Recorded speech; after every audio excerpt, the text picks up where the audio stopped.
I remember that day. That was pretty fun. We got messed up, man. Yeah, remember we jumped through that table and all those girls were there. Remember those hot girls? Yeah. Dude, we were playing beer pong, drinking all day. That was so fun. Yeah, but, dude, you crashed the car and got a DWI that night. Yeah, I guess you're right. That's euphoric recall. Our brain remembering the good times and downplaying the bad. That's what I'm going to talk about today. It happens all the time to people in recovery, and it can lead to relapse. Let's get into it. K Ruggs, the sober dog, coming at you. Euphoric recall. The actual definition of it is remembering past events in a positive light. Why? It's our brain's way of, survival. If we only remember bad things, we'd be these, miserable, depressed creatures all day. This is a big thing in substance use. We downplay all the bad times, the consequences, the things that happen, and only remembering or highlighting the good times. When we're, using a lot of drugs and alcohol, we do get temporary relief from emotional pain, physical pain, whatever, for a little bit. Hour, a couple hours in the beginning, maybe even a day or two. The problem is we need more and more substances to keep that relief up. The window of relief gets smaller and smaller, and then the consequences created by all the drug and alcohol use gets bigger and bigger to the point where even if I get high, that hour of pleasure is totally just completely taken over by the waves of the, my addiction and the misery it's causing in so many other areas of my life. A lot of people in early recovery in general, you'll see if you ask them about it or bring up an event, I've gotten this a lot too. Talking with somebody about a past event and how excited I get, even talking about drug use, like, I remember that day we got high as a kite. That was a good day. And I'm totally not even looking at the fact that, that whole week I had to rob and steal to get money. I was homeless, living out of my car. All these other things that were going on at the time are downplayed.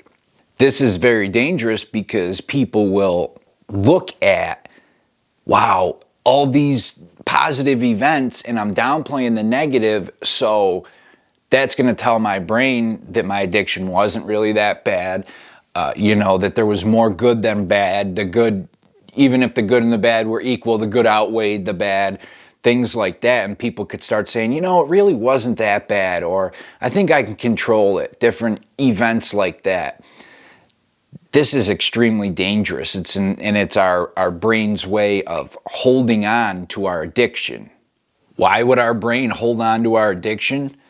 Because it's what we know, it's what we're comfortable with, and it doesn't want to let go. To let go of addiction is a grieving process in itself. Just like with anything. A lot of times people who are very angry and get angry all the time, that's their default go-to. They're comfortable getting angry. They've been doing it so long, their first reaction is anger, that they don't want to let go of that as much as they'll tell you they want to change or this and that, just like, many of us in recovery when we were struggling in the beginning. There was many times I wasn't ready to change. I told everyone I was, so my brain would hold on to all the positive parts of addiction to justify keep using it and using it and using it. This euphoric recall is very powerful. I have had events in prison. I would have dreams of cocaine use and I would wake up tasting it and sweating, and it would only be like positive dreams of it.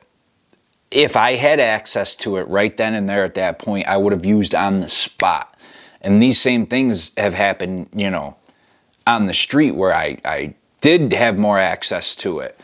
So that euphoric recall leads into a craving. If we are feeding into the positive, oh, that was so good, we're going to go out and use because we're telling ourselves it really wasn't that bad. It really wasn't that bad. Why does this happen? from any event, you know, you guys know this.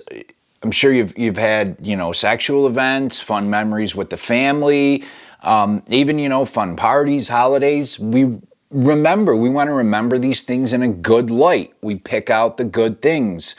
You know, I know in other areas we focus on negative, but this is also part of our survival where we try to focus on the positive. And, you know, if I think back to past sexual memories, you know, you get excited. Wow, that was good. You know, that was fun. That was great.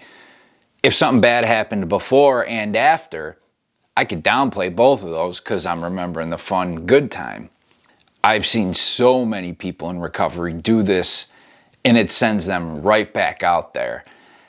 They're downplaying, myself included, downplaying everything, the bad times and the real truth of addiction, and just remembering the good. And part of it is not even our own fault. It's literally you know, my brain created memories and neural pathways for 5 years straight, every single day, with cocaine and heroin mixed in. So every new memory created, every new good experience, bad experience, normal experience, everything was mixed in with these two new foreign outside substances.